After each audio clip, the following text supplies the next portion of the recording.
Bismillahirrahmanirrahim. Assalamualaikum warahmatullahi wabarakatuh. Alhamdulillahi ala ihsanih wa syukru lahu ala taufiqihi wa amtinanih wa asyhadu an la ilaha illallah wahdahu la syarika lahu ta'ziman li sya'ni wa asyhadu anna Muhammadan abduhu wa rasuluhu da'i ila ridwani. Allahumma salli alaihi wa ala alihi wa ashabihi wa ikhwani.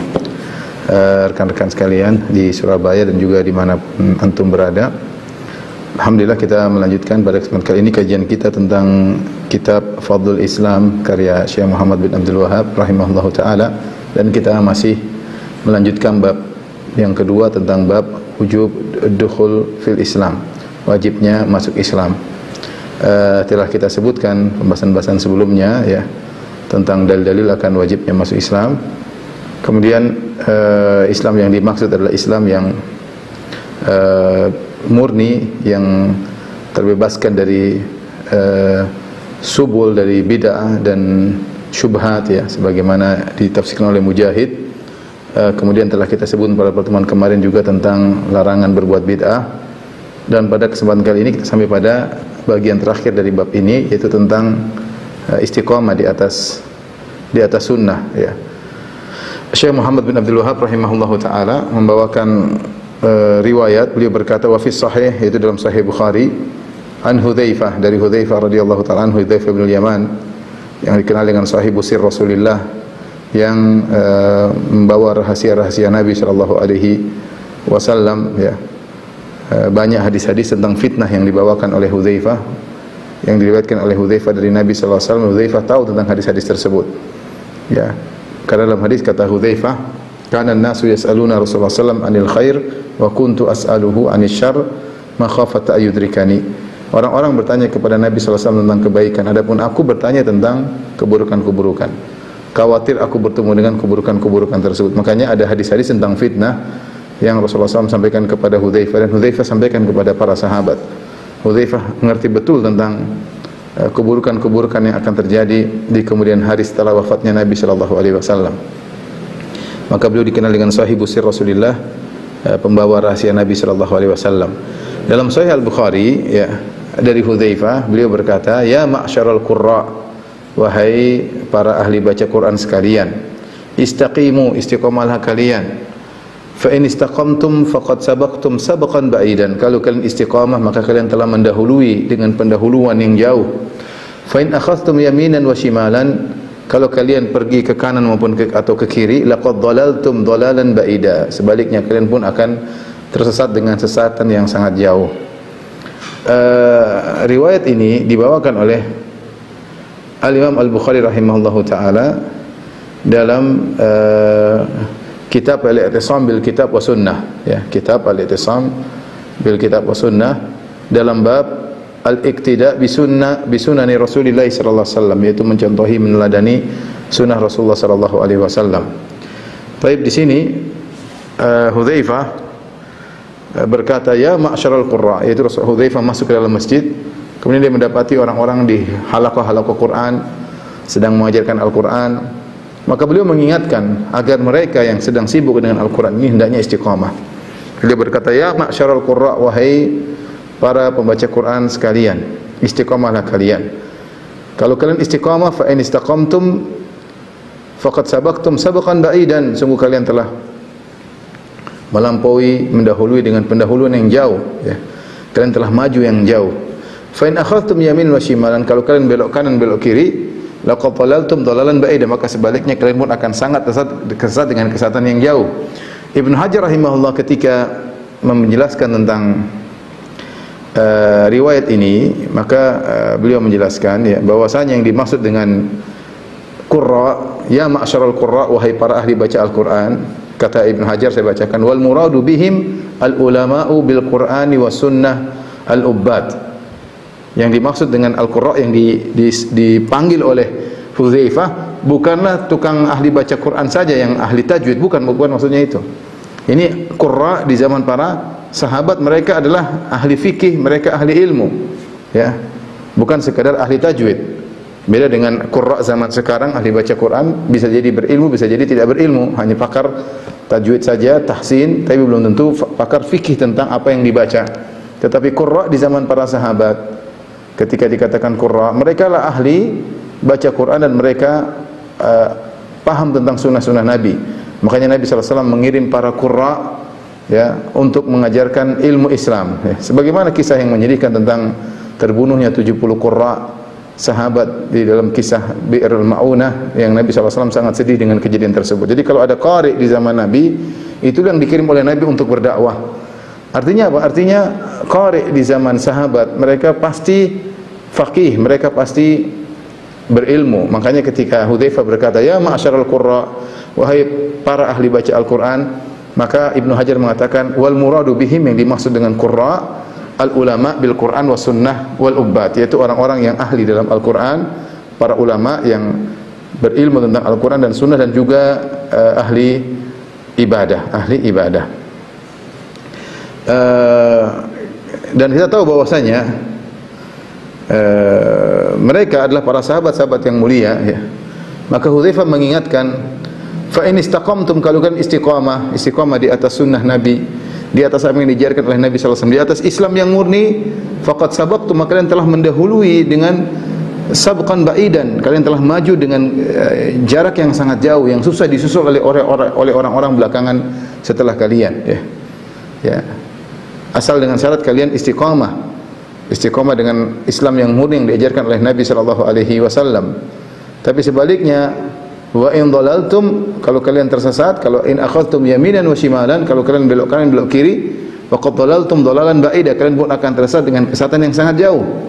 Hudzaifah, kata Ibnu Hajar rahimahullahu taala, Hudzaifah bin Yaman radhiyallahu anhu mengisyaratkan tentang firman Allah Subhanahu wa taala, wa anna hadza sirati mustaqiman fattabi'uh, inilah jalanku yang lurus maka ikutilah. Wala tattabi'us subula, jangan kalian mengikuti jalan yang kanan dan yang kiri yang menyimpang. Fatafarraqu bikum an sabili, kalian akan semakin menjauh dari jalan yang lurus ya. Dan ini diisyaratkan oleh Ibnu Hajar juga dalam Fathul Bari ya. Beliau mengatakan bahwasanya hada al-isyara ila fadli sabiqin al-awwalin minal muhajirin wal ansar alladzina madaw 'ala al-istiqamah fastashhadu baina yaday Nabi sallallahu alaihi wasallam aw asyu ba'dahu ala tariqatihi fastashhadu aw matu ala furushihim. Ini hadis mengisyaratkan tentang keutamaan sabiqin al-awwalin dari kalangan muhajirin kaum ansar yang mereka meninggal di atas sunnah Nabi sallallahu alaihi wasallam. Mereka hidup di zaman Nabi, kemudian mereka istiqamah, madaw 'alal istiqamah, mereka istiqamah di atas sunnah Nabi. Fastashhadu baina yaday Nabi sallallahu alaihi wasallam, mereka meninggal di hadapan Nabi sallallahu alaihi wasallam. Artinya mereka meninggal di atas sunnah. Dan juga mencakup siapa? Mencakup au asyu ba'dahu ala tariqatihi, atau sahabat-sahabat yang hidup setelah Nabi sallallahu alaihi wasallam namun tetap berjalan di atas sunnah Nabi sallallahu alaihi wasallam, kemudian mereka meninggal dunia setelah itu, atau meninggal meskipun meninggal di atas tempat tidur mereka, yang penting mereka di atas sunnah. Ya, ini maksud dari hadis ini yang dibawakan oleh Syekh Muhammad Wahab rahimahullahu taala, yaitu hendaknya seorang istiqamah di atas sunnah Nabi sallallahu alaihi wasallam. Fastaqim kama umirt, istiqamahlah sebagaimana kau diperintahkan. Bukan kita istiqamah dengan cara kita, dengan hawa nafsu kita, istiqamah dengan yang diperintahkan oleh Allah Subhanahu wa taala. Jangan ambil jalan kanan, jangan ambil jalan kiri. Dan riwayat ini atau pernyataan Hudzaifah bin Yaman ini mengingatkan kepada kita ya, dan juga orang-orang yang ahli baca Al-Quran, yang perhatian terhadap tajwid. Ini suatu kebahagiaan bagi kita melihat maraknya rumah-rumah Quran, kajian-kajian Al-Quran, tahsin, tajwid. Masya Allah, orang-orang pada belajar Al-Quran. Ini suatu kemajuan yang luar biasa yang tidak kita temukan pada 10 tahun yang lalu. Ini baru-baru muncul saja ya, 10 tahun belakangan ini. Sebelumnya kita tidak mendengar hal seperti ini. Banyak ahli-ahli baca Quran datangkan dari luar negeri, membawa sanad-sanad, mengajarkan Al-Quran dengan bersanad. Masya Allah, anak-anak muda ada punya sanad, dan luar biasa ya, semangat membaca Al-Quran. Tapi perlu kita ingatkan bahwasanya ya, yang penting daripada baca Al-Quran adalah mengamalkannya.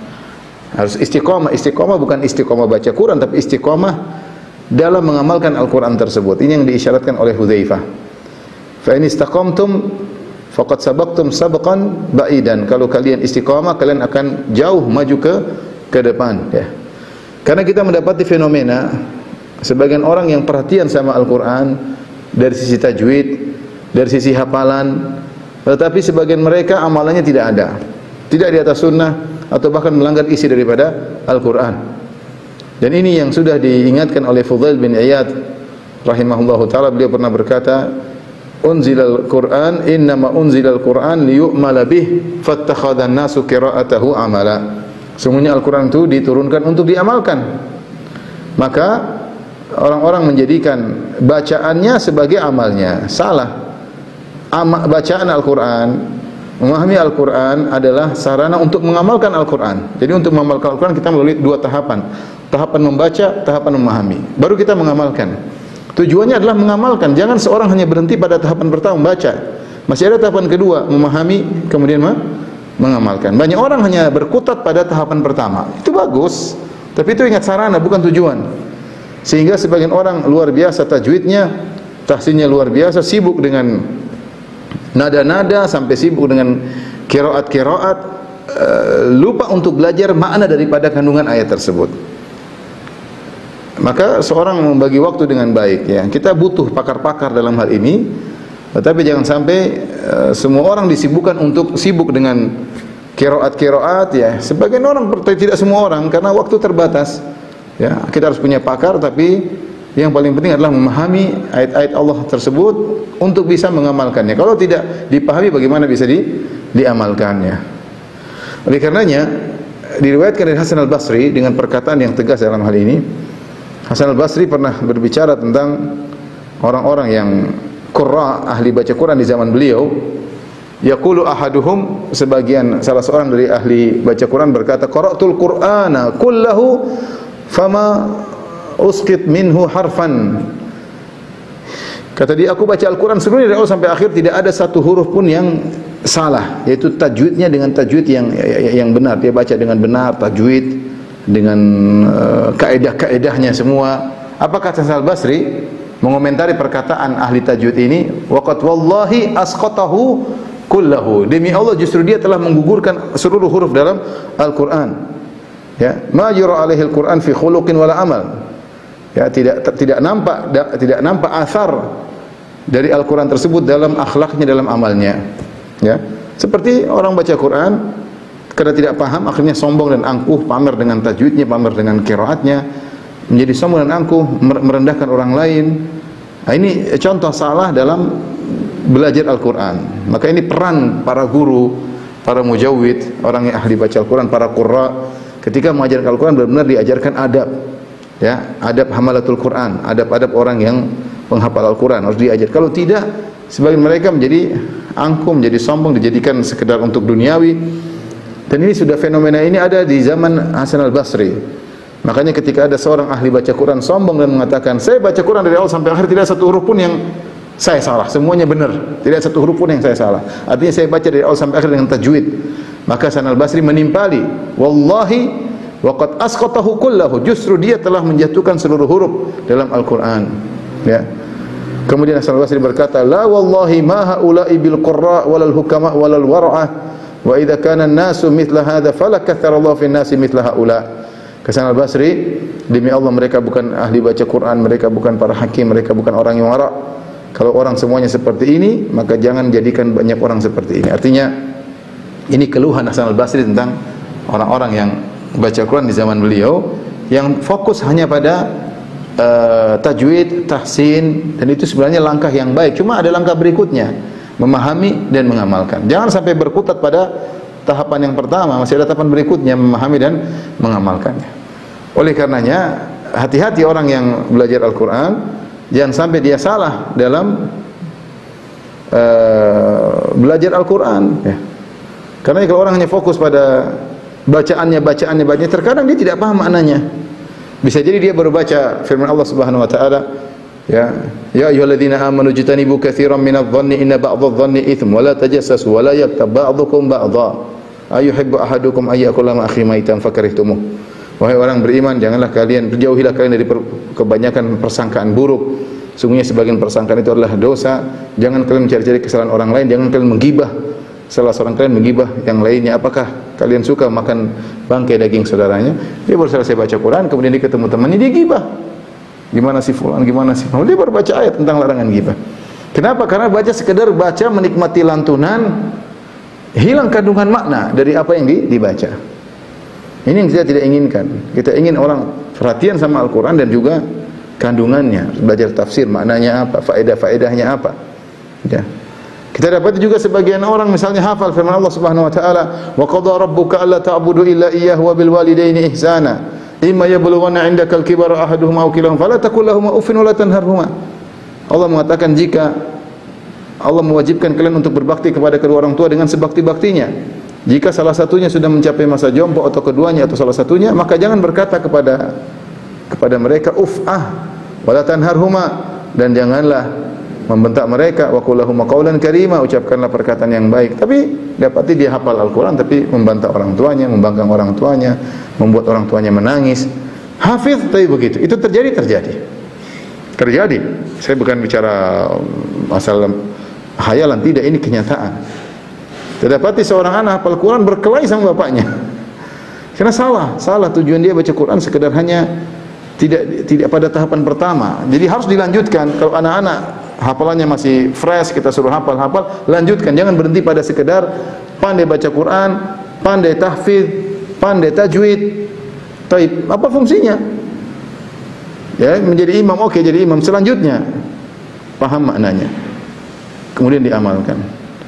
Karena kalau tidak diamalkan, maka Quran yang seharusnya menjadi pembela pada hari kiamat kelak justru menjadi bumerang.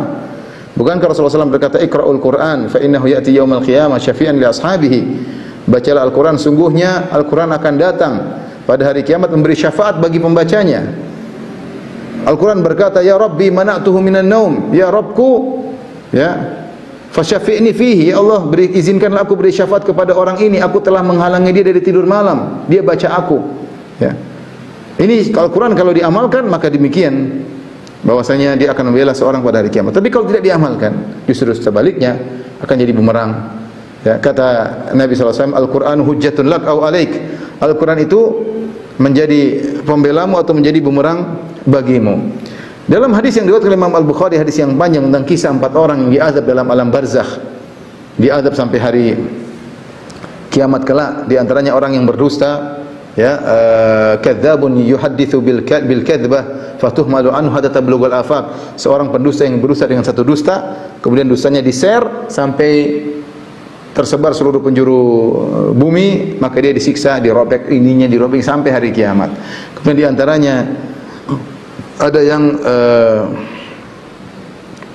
makan riba, kemudian mau dilempar, disiksa, ya. Kemudian ada pezina yang kemudian dimasukkan dalam tanur. Salah satunya kata dikatakan kepada Nabi, "Walladzi ra'aitahu yushdahu ra'suhu." Dan yang kau lihat wahai Rasulullah, yang disiksa di mana kepalanya dipecahin. Kepalanya dipecahin, hancur. Kemudian yang memecahkan gelinding batunya, kemudian dia ambil batunya, ketika dia balik kepala orang itu kembali lagi, dia hancurin lagi. Kemudian batu tersebut menggelinding. Tadahraj, maka dia datang diambil lagi, terus sampai hari kiamat. Dikatakan kepada Nabi, "Walladzi ra'aitahu yushdahu ra'suhu." Orang yang kau lihat kepalanya dihancurkan, farajulun 'allamahu Allahul Qur'an. Perhatikan. Seorang yang Allah ajarkan kepada dia Al-Qur'an. Fanama annahu bil-lail, maka malam dia tidur, dia tidak baca, walam ya'mal fihi bin-nahar, dan siang hari dia tidak amalkan. Ya, dan siang hari dia tidak mengamalkannya. Lihat, ini jadi Al-Qur'an ini bukan kita ini sekedar wawasan, yang penting saya baca Quran, saya ahli. Enggak, ada konsekuensinya. Kalau kau tidak menjalankan konsekuensinya, nikmat yang Allah berikan kepadamu itu, kau bisa hafal Quran, suaramu bagus, tajwidmu indah, itu akan menjadi bumerang bagimu pada hari kiamat. Hati-hati wahai penghafal Quran. Hati-hati wahai orang-orang yang memiliki sanad. Apa yang Anda lakukan adalah sangat baik, tapi ingat, hati-hati, ada konsekuensinya. Ya. Rajulun 'allamahu Allahul Qur'an. Orang yang sudah Allah beri nikmat kepada dia, di mana dia ahli Al-Qur'an, tapi ternyata malamnya dia tidur, tidak dia baca. Siangnya walam ya'mal bihi bin nahar. Siangnya walam ya'mal fihi bin nahar. Siangnya dia tidak mengamalkannya, maka dia akan disiksa di alam barzakh. Jadi inilah yang perlu kita perhatikan. Adapun maksud Hudzaifah radhiyallahu anhu, ya ma'syaral qurra, kalau kalian istiqamah, kalian akan maju sangat jauh. Maksudnya al-qurra beda. Al-qurra, saya katakan al-qurra zaman dahulu, zaman para sahabat, mereka pasti faqih. Mereka pasti berilmu tentang sunnah. Makanya yang Nabi kirim untuk berdakwah adalah para ahli Quran. Beda dengan qurra zaman sekarang, ya, yang di antara mereka ada yang alim, di antara mereka ada yang tidak alim, ya. Hanya sekedar, bahkan di antara mereka hafal Quran tapi bermaksiat, ya. Ini terjadi pada siapa saja. Itu maksudnya bukan kelaziman ahli Quran berarti ahli agama, tidak kelaziman. Beda dengan zaman Nabi sallallahu alaihi wasallam, ya. Oleh karena dalam riwayat disebutkan sebagian sahabat, tidaklah kami belajar 10 ayat sampai kami memahami maknanya dan kami mengamalkannya. Para sahabat kalau belajar Al-Quran seperti itu, mereka belajar ayatnya, mereka hafalkan, mereka pahami maknanya dan mereka amalkannya bertahap. Kata Hudzaifah, fa in akhadhtum yaminan wa shimalan, kalau kalian mengambil jalan kanan jalan kiri, hati-hati karena harus di atas jalan Nabi. Sebagian tadi saya sudah sebutkan perkataan Ibnu Hajar rahimahullahu taala dalam Fathul Bari, siapa yang istiqamah di atas jalan Nabi, tidak mengambil jalan kanan jalan kiri, maka dialah yang selamat. Kalau mengambil jalan kanan jalan kiri menyimpang, maka kalian telah sesat dengan kesesatan yang jauh. Artinya apa? Kalau ada ahli Quran tersesat, maka dampaknya lebih buruk lagi. Dampaknya sangat buruk karena dia menjadi sorotan. Orang ahli baca Quran, orang disangka orang alim kemudian sesat. Subhanallah. Dan itu bisa terjadi. Subhanallah, sudah terjadi. Kita dapati ada sebagian ahli Quran kemudian mengajak orang untuk joget, mengajak orang untuk dengar musik, mengajak orang nonton bioskop. Ada nggak? Ada seperti itu ahli Quran. Dia yang ikut dia banyak. Kenapa dia ahli Quran, hafiz Quran, tajwidnya bagus, ngajar tajwid, ternyata ngajak bermusik-musik, ngajak joget-joget, kemudian ngajak nonton bioskop. Ya gimana, orang pada semangat ya. Ini ustadz satu ini haram-haram, ini bagus, ini ahli Quran tapi fleksibel ya. Ustadznya bijak maksudnya halal-halal, semuanya halal, bijak. Yang haram-haram dibilang tidak bijak. Makanya kalau model orang seperti ini ahli Quran tersesat, maka bahaya. Maka dikatakan fa in akhadhtum yaminan wa shimalan, kalau kalian wahai ahli Quran ngambil kanan ngambil kiri tidak lurus, laqad dhalaltum dhalalan ba'ida, maka sesungguhnya kalian telah sesat dengan kesesatan yang nyata, ya. Jadi dibawakan riwayat ini dalam bab ad-dukhul fil Islam, wujub ad-dukhul fil Islam, wajibnya masuk Islam, maksudnya Islam yang murni, Islam yang harus diistiqomahkan di atas sunnah Nabi sallallahu alaihi wasallam, sebagaimana wasiat Hudzaifah kepada para ahli baca Al-Quran tersebut, jangan belok kanan belok kiri. Kemudian Syekh Muhammad bin Wahab rahimahullahu taala membawakan riwayat berikutnya, beliau berkata, wa ruwiya an Muhammad bin Waddah an Hudzaifah, dan diriwayatkan dari Muhammad bin Waddah dari Hudzaifah bin Yaman, annahu kana yadkhul masjid, dia masuk masjid, fayaqifu alal hilaq, kemudian dia berdiri banyak halaqah-halaqah Quran. Ini terkait dengan riwayat sebelumnya. Bahwasanya Hudzaifah masuk masjid dilihat banyak halaqah Quran. Fayaqul, maka dia berkata tadi, ya ma'syaral Quran, wahai para ahli baca Quran, istaqimu, istiqamalah kalian, fa in istaqamtum faqad sabaqtum sabqan ba'idan, kalau kalian istiqamah kalian akan maju sangat jauh. Wa in akhadhtum yamin wa shimal, kalau kalian belok kanan belok kiri, laqad dhalaltum dhalalan ba'ida, kalian akan sesat dengan kesesatan yang nyata, ya. Muhammad bin Waddah, Ibnu Waddah ini punya ulama Malikiyah, punya buku judulnya Al-Bid'ah wan Nahyu Anha. Buku tipis ya tentang larangan terhadap bid'ah. Dia meriwayatkan dari Hudzaifah riwayat ini, ya.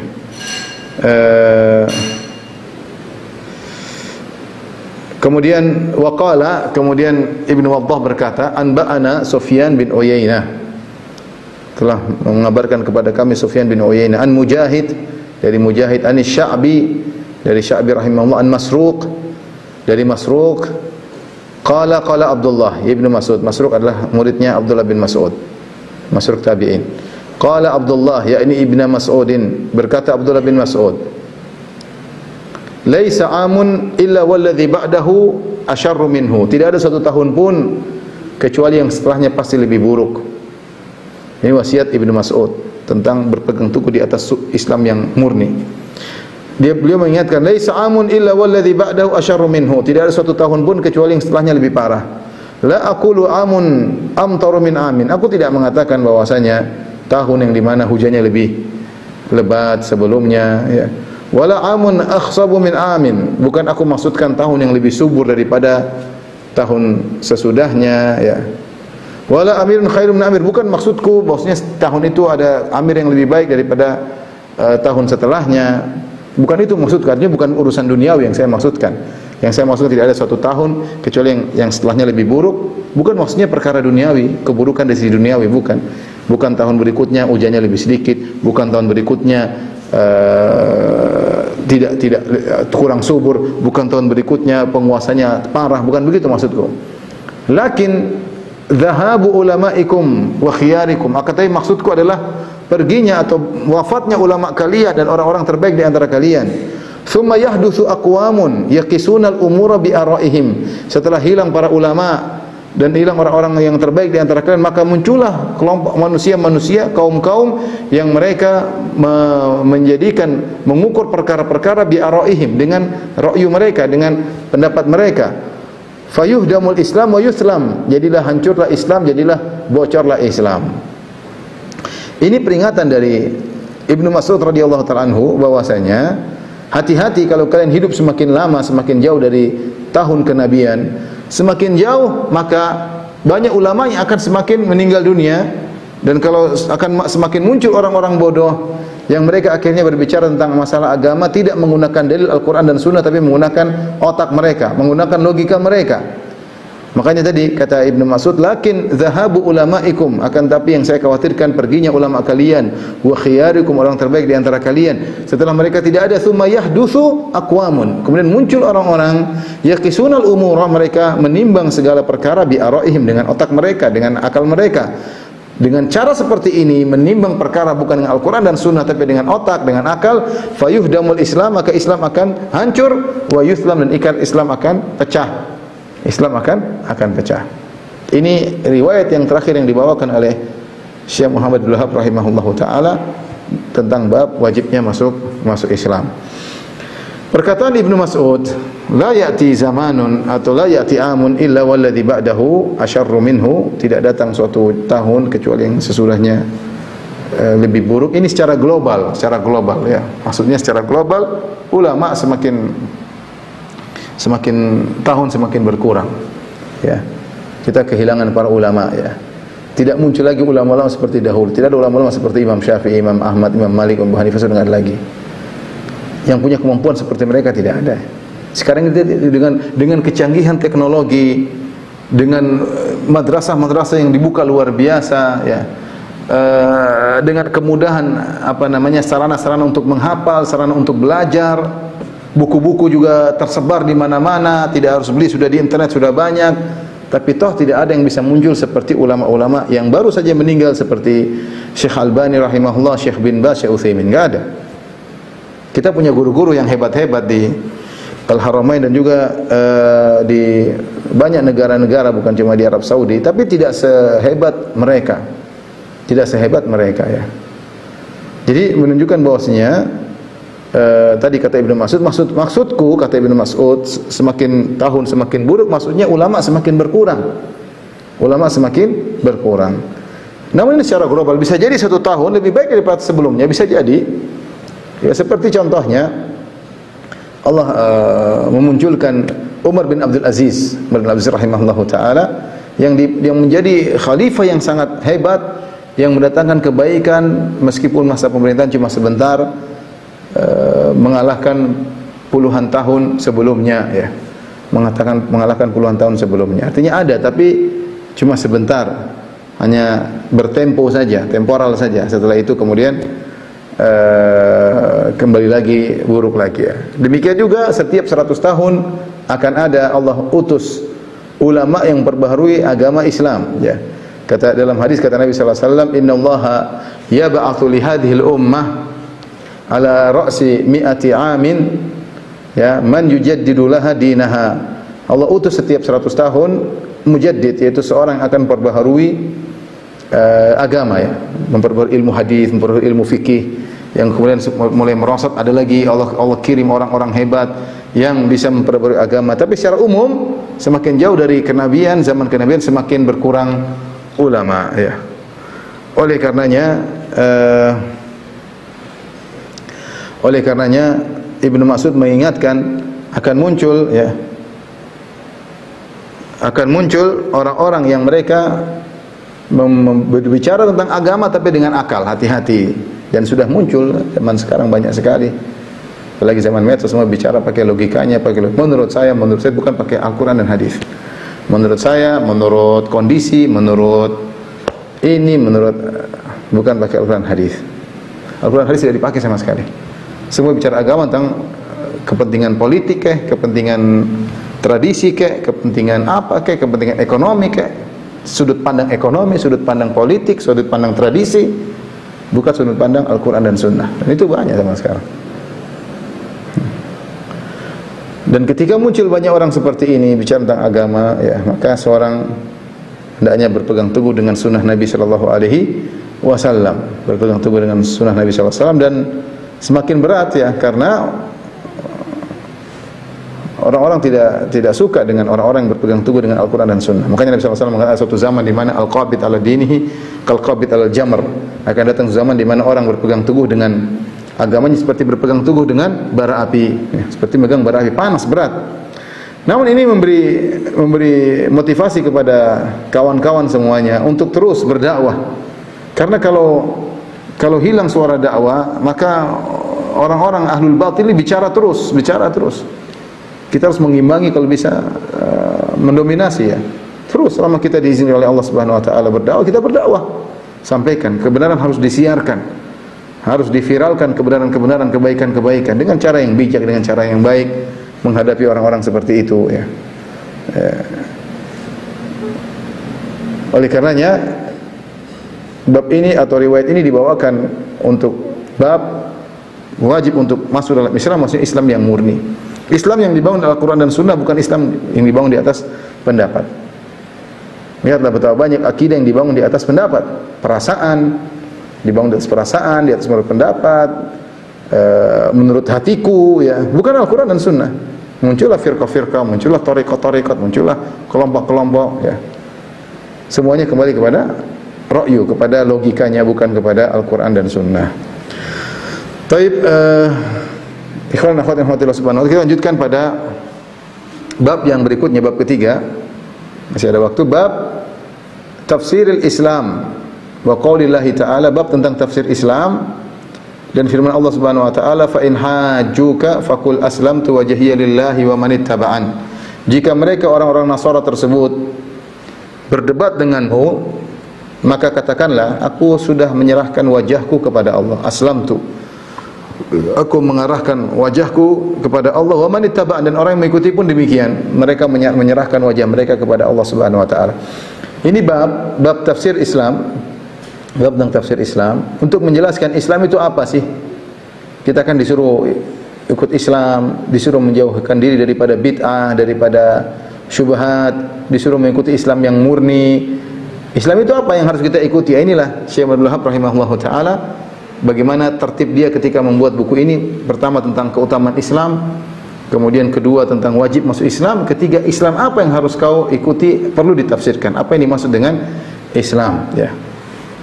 Ikhwan dan akhwat yang rahmatillah subhanahu wa ta'ala, tentu Islam adalah agama yang sempurna, dan Islam secara bahasa diambil dari aslama yuslimu, yang maknanya adalah istaslam, yaitu istislam, yaitu tunduk kepada Allah Subhanahu wa taala. Islam artinya menyerahkan diri. Aslama, dia menyerahkan dirinya. Aslama wajhahu wa may yuslim wajhahu ila Allah, siapa yang menyerahkan wajahnya kepada Allah, itu dia pasrah, ya. Aslamtu wajhi ilaik, orang sebelum tidur seorang berdoa, aslamtu wajhi ilaik, aku serahkan wajahku kepada engkau, aku pasrahkan wajahku kepada engkau ya Rabb. Jadi Islam artinya tunduk dengan aturan-aturan, ya. Sehingga sebagian ulama mengatakan namanya Islam yaitu tunduk kepada aturan Allah Subhanahu wa taala, huwal istislam lillahi bitauhid, ya. Saya tuliskan ini perkataan Syekh Abdul Wahab dalam sebagian bukunya.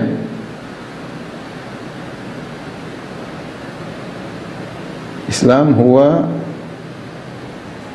istislam bit tauhid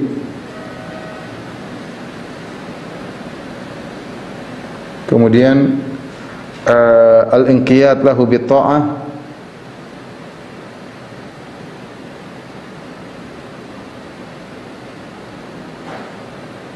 kemudian yang ketiga adalah wal khulus minasyirk.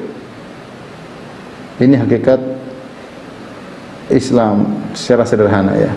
Islam yang pertama adalah pasrah dengan pasrah kepada Allah dengan bertauhid, yaitu mentauhidkan Allah.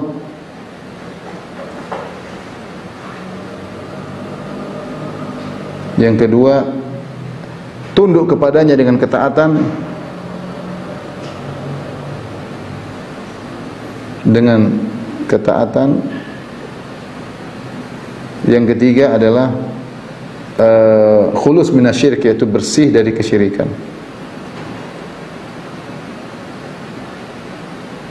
Ini adalah hakikat Islam ya, hakikat Islam.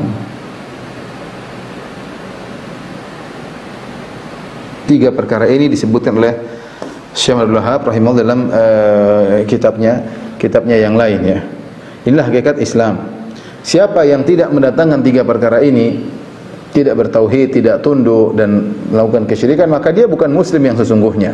Maka dia bukan muslim sesungguhnya. Ada orang mengaku dia muslim tapi ternyata dia menyembah berhala, maka dia bukan muslim. Ada orang mengaku muslim tapi ternyata dia menyembah penghuni kubur, maka dia bukan muslim. Ada orang mengaku muslim ternyata dia menyembelih kepada selain Allah, kepada ruh, kepada dewa, kepada jin, maka sungguhnya dia bukan muslim. Maka sungguhnya bukan muslim. Inilah hakikat daripada Islam. Dan pada bahasa ini Syekh Abdul Wahab akan menyebutkan beberapa makna Islam secara terperinci. Tapi ini kesimpulannya. Kesimpulannya itu bertauhid, tunduk kepada Allah dan ikhlas, jauhkan diri daripada kesyirikan. Adapun ayat yang dibawakan oleh Syekh Abdul Wahab rahimahullahu taala, fa in hajuka faqul aslamtu wajhi lillahi wa man ittaba'an, jika mereka mendebatmu orang Nasara ya, katakanlah aku menyerahkan wajahku kepada Allah dan juga orang yang mengikutiku. Ayat ini dalam surat Ali Imran ayat 20. Ayat sebelumnya Allah berfirman, "Innad dina 'indallahil Islam." Sungguhnya agama yang diridhoi oleh Allah hanyalah Islam. "Wa makhtalafa alladziina utul kitaba illa min ba'di ma ja'ahumul ilmu baghyan bainahum. Wa may yakfur bi ayatillahi fa innallaha sari'ul hisab." Ya, dan tidaklah ahlul kitab mereka berselisih kecuali setelah datang kepada mereka ilmu. Namun mereka berselisih karena berbuat zalim atau hasad di antara mereka. Dan siapa yang kufur kepada ayat-ayat Allah, maka sungguhnya Allah cepat hisabnya. Setelah itu, fa in hajuka, kalau mereka berdebat denganmu, ya, orang-orang yang musyrik atau orang Nasara atau orang Yahudi, fa in hajuka faqul aslamtu, kalau mereka diskusi kepadamu, kau sudah tawarkan Islam wahai Muhammad, Islam yang benar seperti ini, mereka tidak peduli, mereka tidak terima dan mereka debat kepadamu, maka katakanlah faqul aslamtu wajhi lillah, aku ini bertauhid, aku serahkan wajahku kepada Allah. Dia tahu wajah adalah bagian tubuh yang paling mulia dan dia tempat berarah, tempat berjalan, yaitu saya hanya berjalan menuju Allah Subhanahu wa taala. Saya tidak tengok kanan, tidak tengok kiri. Benar-benar ketundukanku hanya kepada Allah. Maka dibuat ungkapan dengan aslamtu wajhi, aku serahkan wajahku. Karena wajah adalah tempat bagian tubuh yang paling mulia dan dia tempat berjalan menuju arah yang dituju oleh wajah tersebut. Ketika kita katakan kita menyerahkan wajah kita kepada Allah, artinya kita pasrah, kita tunduk kepada Allah dengan secara totalitas. Wa manittaba'an, demikian juga orang yang mengikutiku menyerahkan wajah mereka kepada Allah. Wa qul lil ladzina utul kitaba wal ummiyyin aslamtum, dan katakanlah kepada ahlul kitab Yahudi Nasara yang berdebat, yang mendebat, wal ummiyyin dan juga orang musyrikin, aslamtum, apakah kalian masuk Islam? Fa in aslamu faqad ihtadaw, kalau kalian masuk Islam, kalau kalian menyerahkan diri kepada Allah, maka sungguh mereka, fa in aslamu, kalau mereka masuk Islam, sungguh mereka telah mendapat hidayah ya.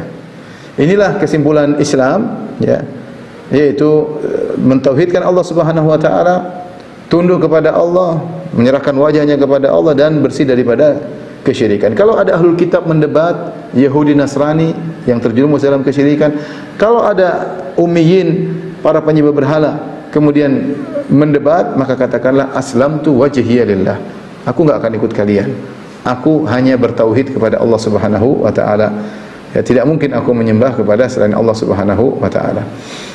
Baik, kita lanjutkan satu hadis lagi insyaallah ya. Wa qala rahimahullahu taala, setelah membawakan ayat saya dulu membawakan tafsir Islam. Ini tafsir pertama tadi dari ayat. Islam adalah tunduk kepada Allah dengan ikhlas, bertauhid, tunduk kepada perintahnya dan bersih daripada kesyirikan. Jangan seperti ahlul kitab, jangan seperti ummiyin.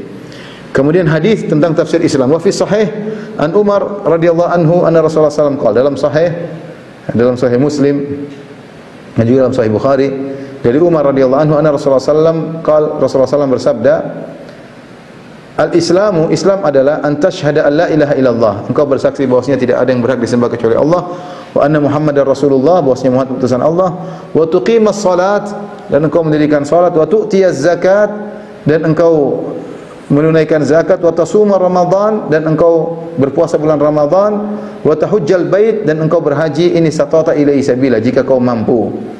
Ini hadis yang masyhur yang disebut dengan hadis Jibril. Sering kita bahas hadis ini, yang dimana Jibril bertanya kepada, datang menjelma menjadi seorang Arab Badui, kemudian berkata ya Muhammad. Dia tidak bilang ya Nabiullah, wahai Rasulullah, wahai Nabiullah, tapi dia mengatakan ya Muhammad. Orang-orang bingung siapa orang ini, ternyata dia malaikat Jibril. Kemudian dia bertanya kepada Nabi SAW, di antara pertanyaannya, ya Muhammad akhbirni anil Islam, ya Muhammad kabarkanlah kepadaku tentang Islam. Maka Rasulullah SAW jelaskan Islam dengan rukun Islam. Al-Islam anta syahada an la ilaha illallah wa anna Muhammadur Rasulullah. Islam adalah syahadatain. Yang kedua tuqimus salat, mendirikan salat. Yang ketiga kau bayar zakat. Yang keempat puasa Ramadan. Yang kelima haji bagi yang mampu. Ini yang disebut dengan mabanil Islam, bangunan Islam. Dalam hadis Ibnu Umar radhiyallahu ta'ala anhuma, Rasulullah SAW berkata, bunyal Islam ala khams, bahwasanya Islam dibangun di atas 5 perkara. Inilah disebut dengan pondasi Islam. Yaitu apa? Rukun Islam. Maka ada timbullah istilah para ulama dengan rukun Islam. Ya, artinya ini yang paling pokok dalam Islam, yang menunjukkan tentang amal zahir. Ya, maka seorang berusaha dalam kehidupan ini menjalankan rukun Islam. Ini yang paling utama. Artinya kalau kita punya bangunan, yang paling utama kita punya bangunan, pondasinya 5 ini sudah ada. Kalau pondasinya sudah kokoh, maka untuk membangun yang lain sangat mudah. Maka seorang harus mengetahui prioritas ketika dia sedang membangun bangunan Islamnya, maka dia perhatian tentang pondasinya. Salat syahadatain benar-benar dia kerjakan, ya. Tidak berbuat syirik sama sekali, mengikuti sunnah Nabi, maka itu syahadatain, ya. Tunduk kepada Nabi, membenarkan perkataan Nabi, ya. Apa tuh syahadatain? Itu makna syahadatain. Syahadat kepada Allah itu bertauhid dan tidak berbuat kesyirikan. Syahadat kepada Nabi yaitu membenarkan perkataannya, menjalankan perintahnya, menjauhi larangannya, dan tidak mengerjakan ibadah kecuali dengan syariatnya. Itu namanya mengakui Nabi sebagai seorang Rasul. Kemudian yang lupa salat yang benar, ya. Jangan asal-asalan salat, karena itulah tiang agama. Ini adalah salah satu dari pondasi utama dari 5 pondasi bangunan Islam kita. Kita akan bertemu dengan Allah dengan membawa bangunan Islam kita ini.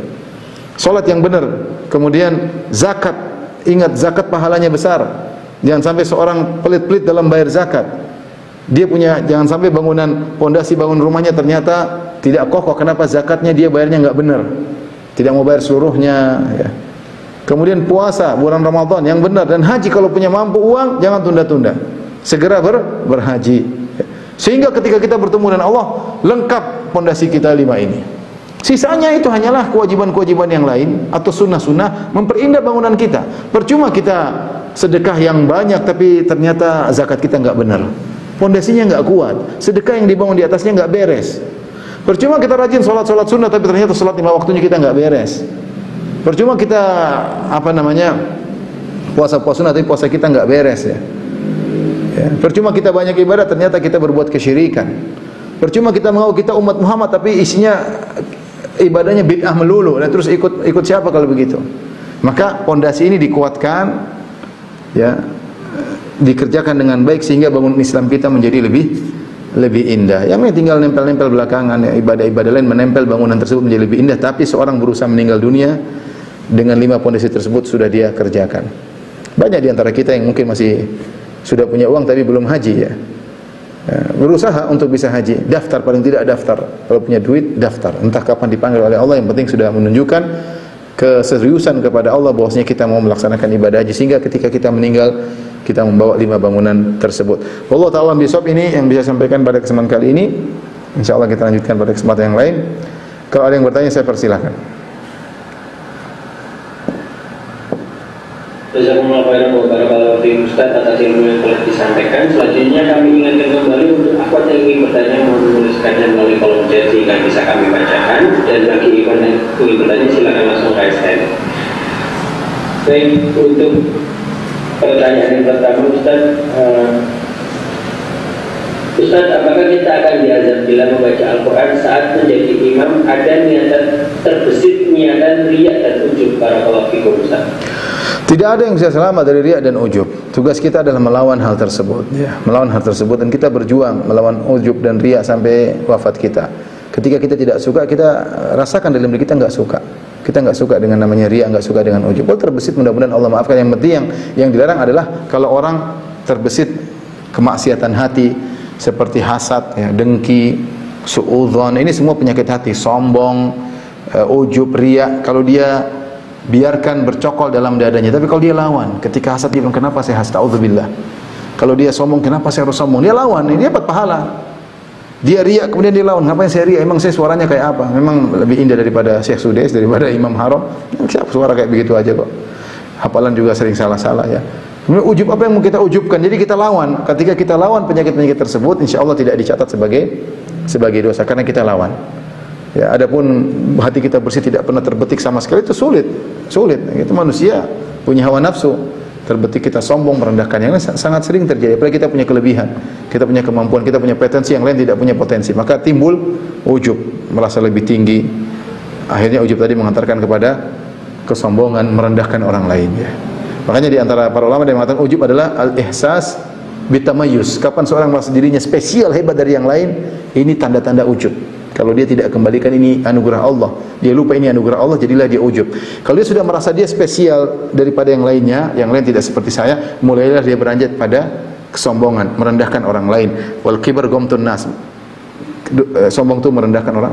Apa dia? Apa cuma bisa itu? Bisa ngajar apa? Enggak bisa apa-apa. Itu namanya merendahkan orang lain. Nah, itu tidak ada yang selamat dari perasaan seperti itu. Tapi tugas kita adalah melawan. Kalau kita lawan, insyaallah tidak masalah, bahkan kita dapat pahala insyaallah taala. Allah taala alam bisawab. Waalaikumsalam Ustaz atas jawabannya. Yang selanjutnya akan kami persilakan terhadap saudara Muhammad Kevin Zulki yang telah akses belakang.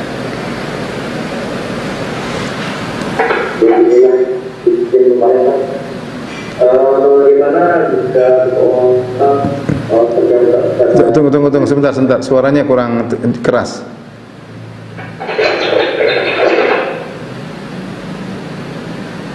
Silakan. Sudah Ustaz? Iya, sudah jelas.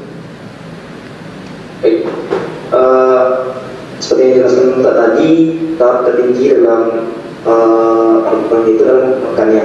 Jadi bagaimana jika seseorang berusaha menghafalkan dalam kehidupan sehari-hari, baik itu Al-Quran maupun Sunnah, tetapi dia tidak hafal dalilnya Ustaz, karena dia tahu misalnya hukum musik itu haram, dia mengamalkannya untuk tidak mendengarkan ataupun memainkan musik, tetapi dia tidak hafal dalil-dalilnya.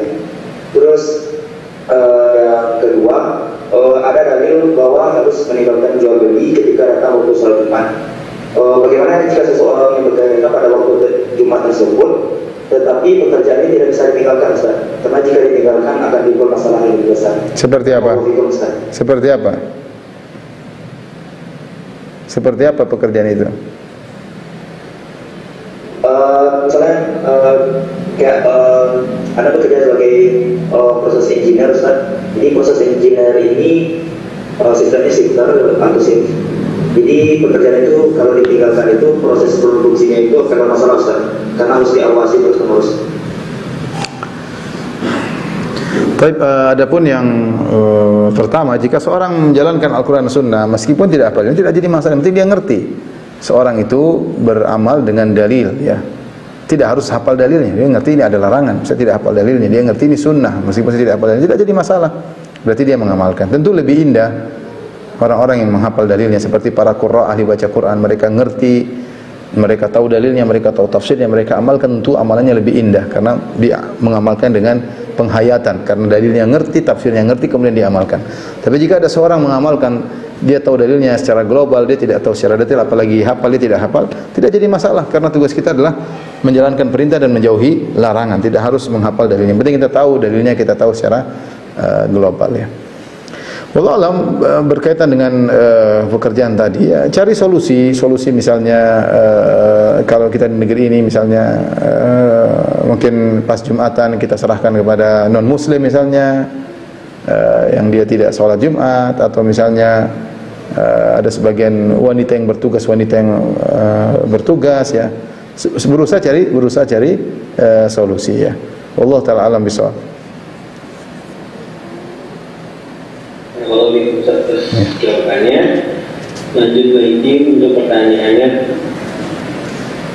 Bismillah, izin bertanya Ustaz, bagaimana jika ada seseorang yang hafal Al-Quran tapi tidak membenarkan dengan serius bacaan muridnya yang salah, karena dia berprinsip bahwa sudah bagus mereka mau baca Al-Quran daripada nanti tidak mau baca lagi karena harus benar bacaannya. Jazakallahu khairan Ustaz.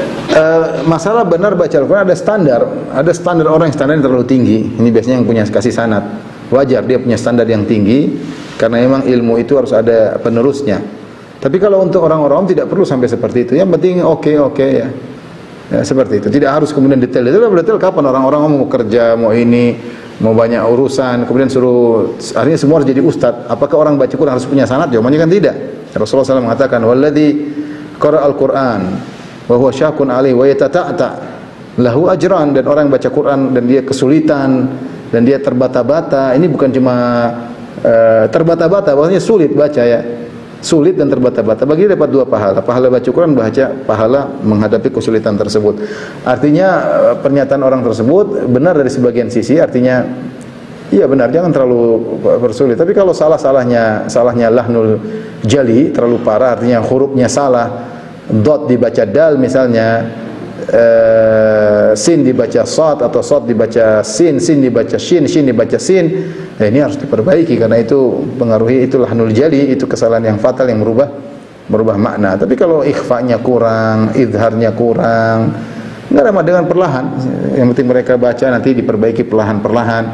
Karena hukum tajwid selama tidak merubah makna, tidak sampai pada derajat wajib, hukumnya sunnah. Dan standar baca Al-Quran berbeda-beda, bertingkat-tingkat. Orang yang mengambil sanad tentu standarnya tinggi. Tapi kalau untuk baca keseharian, orang belajar tahsin tidak perlu harus berat-berat ya. Apalagi kita bukan orang Arab, kita orang Ajam ya, maka dilihat ya siapa yang belajar. Kalau kita lihat orang serius ya kita naikkan standarnya. Tapi kalau orang awam, yang penting mereka sudah baca enak, mereka pelan-pelan diajar, tidak harus segera pakar ahli ndak. Wallahu ta'ala alam bisawab.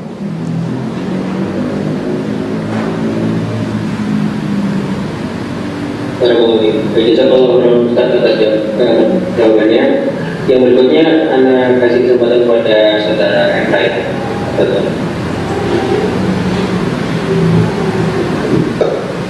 Assalamualaikum Ustaz. Waalaikumsalam warahmatullahi wabarakatuh. Ustaz, mau nanya Ustaz, kalau misalnya saya pernah mendengar itu salah satu tokoh yang mengaku muslim tapi beliau ini mengatakan bahwa semua agama itu tahu Ustaz. Nah, apakah beliau ini muslim langsung kufur saja? Orang yang mengatakan semua agama tauhid itu kalau dia baru masuk Islam atau dia hidup di tengah-tengah di tengah-tengah orang-orang kekufuran ya, belum kenal Islam ya, maka mungkin kita kasih uzur. Tapi kalau orang itu orang muslim, bahkan dosen misalnya, maka tidak ada uzur baginya. Bagaimana dia menyamakan tauhid dengan kesyirikan ya. Allah alam bisawab. Mungkin pertanyaan terakhir Sultan. Ya. Yang terakhir, Ustaz, bagaimana cara berprasangka baik kepada diri sendiri maupun orang lain yang suka berbising di hati, kadang berprasangka baik dan kadang juga berprasangka buruk? Kalau sama orang harus berprasangka baik, kecuali ada indikator yang sangat kuat membuat kita berubah dari berprasangka baik kepada prasangka buruk. Tapi hukum asal kita berprasangka baik. Boleh kita berprasangka buruk kalau tadi ada indikator. Makanya Allah mengatakan inna ba'dadh-dhanni itsm. sebagian persangkaan itu dosa, artinya sebagiannya tidak dosa jika indikatornya kuat. Sebagaimana ketika Nabi Yakub alaihissalam anak-anaknya datang mengatakan bahwasanya Yusuf telah dimakan serigala. Tetapi indikasi kuat menunjukkan bahwasanya Yusuf tidak dimakan serigala. Kenapa? Pertama, Yakub alaihissalam tahu Yusuf cerita bahwasanya dia bermimpi melihat 11 bintang, matahari dan rembulan sujud kepadanya, dan itu belum terjadi. Sehingga indikasi menunjukkan Yusuf belum meninggal dunia. Yang kedua, baju yang dibawa dengan penuh dengan darah, ternyata baju tersebut tidak terrobek-robek. Dan apa ada serigala makan mangsanya tanpa merobek-robek baju mangsanya? Ini menunjukkan Yusuf belum meninggal dunia, sehingga indikasi tersebut jadikan Yakub alaihissalam tidak membenarkan perkataan anak-anaknya, dan itu boleh karena hukum asalnya kita husnudzon kecuali ada indikasi kuat membuat kita curiga dan tidak berbaik sangka. Tapi hukum asal kita berbaik sangka kepada kaum muslim siapapun. Sebaliknya pada diri kita jangan berbaik sangka, kita justru mencurigai diri kita. Karena kalau kita merasa berbaik sangka itu pede kita merasa benar, merasa hebat ya. Kita buruk sangka artinya saya masih kurang, saya masih ini, mungkin ibadah saya belum diterima, mungkin saya masih ria. Seperti itu, sehingga kita selalu dalam kondisi tawadhu.